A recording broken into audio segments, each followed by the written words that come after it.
Welcome back to another Canon Quick Shot, a quick review of a non-comic book or superhero movie. I'm your host, Terry, and today I'm looking at Phantom Thread, directed by Paul Thomas Anderson and starring Daniel Day-Lewis. This is an Oscar spotlight.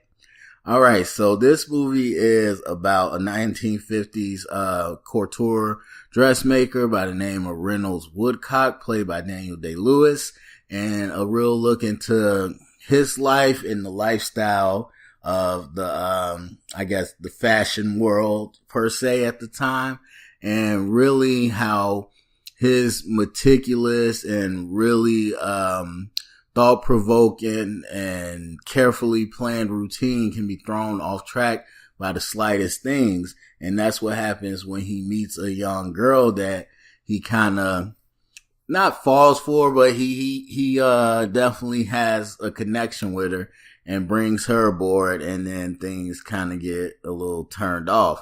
And then we really explore the relationship between this new girl by the name of Alma and Woodcock, and exactly how they're learning to deal with each other, where in the past, if you want to call him a muse or whoever, because this ain't the first time he's done it, whoever he's had, usually they have an expiration date. Once they start messing up the program, they gotta go. And so with Alma, it seems to be different. It seems to be somebody that isn't going to just allow themselves to be cast aside. And so while he's getting a new challenge from her, he's finding it difficult to continue his life, status quo, with her trying to change things. And so she finds it difficult trying to live a life where she's not getting the attention from him that she wants to give to him. And that's the issue that most, not even the women, but all people in the life of Woodcock, they find that it's hard to get close to him. He's stuck in his ways, but he's also shut off. He's closed, he has a tough exterior, and all that good stuff that we see. But since he's so popular and famous and, well respected, he can get away with those things. He doesn't need the amount of attention and social interaction that the rest of us need, because he gets plenty of that. So when it comes down to it, you see Woodcock really having to make that decision of what to do with Alma going forward, and her really trying to figure out what can she do to even be seen by him. And then it plays out that way. So I will say with this movie, you get, I got exactly what I got in the trailer. The trailer kind of had this mystique about it. But I remember every time watching the trailer, even when I heard the premise way back, I always kept asking, well, what's the problem? What's the obstacle? Who's the antagonist? And, I watched the trailers when it came out, and it felt the same thing. I was like, okay, I see everything you were saying with the popular artist, with the new girl, and the way they kind of butt heads, but what's the problem here? What in the story, we gotta have protagonist, antagonist. What is the conflict? And I felt like watching the movie, I still came out the same way, where there was no explicit conflict going on. You were just kind of watching these people. And for the first, I would say 30, 35 minutes of the movie, that's all we really do is watch Woodcock. And it was great. I mean, the technical parts of the movie were great, so it looked good, and it felt like you were just diving into his world, a world that's not familiar to any of us. And so it was really good, and it was well acted. And then you introduce Alma, which kind of, now that we've seen how status quo looks, when she comes in, we see how things get shooken up a little bit. And that was good too. But at one point in the movie, it's just like, okay, where is this? What problem are we trying to solve? What conflict is there? And there never is an explicit conflict, which I think hurt the movie for me, because then it was just kind of just watching, and it's a good movie, but you're not really, it's not that traditional storytelling, I would say. So a lot of positives though. Like I said, the technical parts, the movie is about a famous, dress house. And so the clothes are great, and the way they display that world is great. The way they show all the seamstress and what it takes to get into that, and how he interacts with the clients on the business side to get his dress, and how his dresses are looked at by the rest of the world, and all those things are great. The performances are amazing. It's funny because I've never seen any Daniel Day-Lewis movies. Like, I know his name and all that, but I've never seen any of the movies he's done. And so this was my first time without having to think of any of his other characters or look at him and be like, oh my God, it's Daniel Day-Lewis.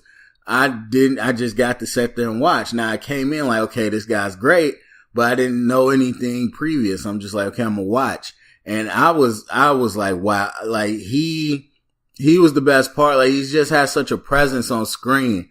Like, everything he doing is like, it's like it's him. It's not acting at all. It's 100% him just flowing.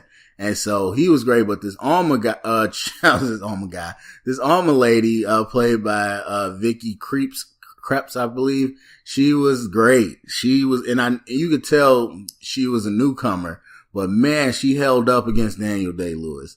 And so all the performances were great. The whole movie just kind of encapsulates you. And so there's a lot of positives to like about this movie. As far as Oscar spotlight, I think Daniel Day-Lewis is going to get nominated. And it was funny because once you heard Phantom Thread before, like, this is Daniel Day-Lewis' last movie, and it's about this and that with Paul Thomas Anderson, like, yeah, okay, he's going to get nominated. Kind of like Shreep. But you watch Shreep in The Post, and she's good, but I don't think that she's Oscar level. I watched Daniel Day-Lewis in this, and it's 100%. Within the year that we have, now I don't think he'll win against Gary Oldman, but I think he should get nominated. Then Vicky, who played Alma, I think she should get nominated for Best Supporting Actress.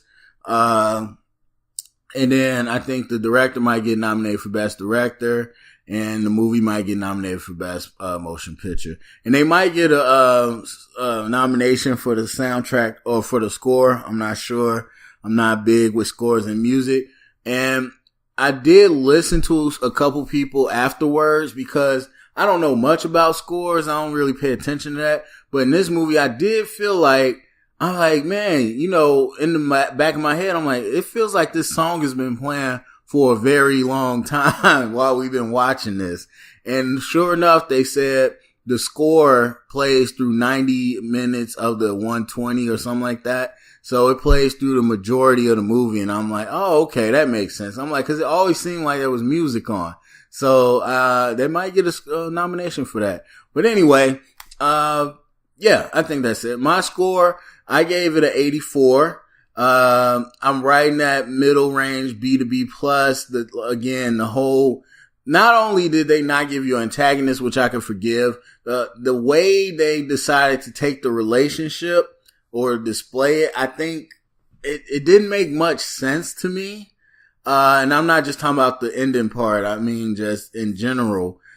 For me, there was in my mind, cause I'm wondering like, what is this relationship going to look like? But in my mind, once I start watching it, I'm like, okay, this is clearly how it could work. You got this guy that is kind of like a bull versus another bull, like two Aries going up against each other, or two Rams, and, a guy meeting his match. And I thought it was going to be that type of movie, but it wasn't. And so the way I forget, it's not like you take points off for not doing it the way I want it. I watched what they presented, and I just didn't think it worked that well. Because for me, I always thought, and part of this movie is this way, but I always thought a great movie would be kind of like you watch the Hulk, when the Hulk gets the lullaby from, Scarlett Johansson, from, the Black Widow.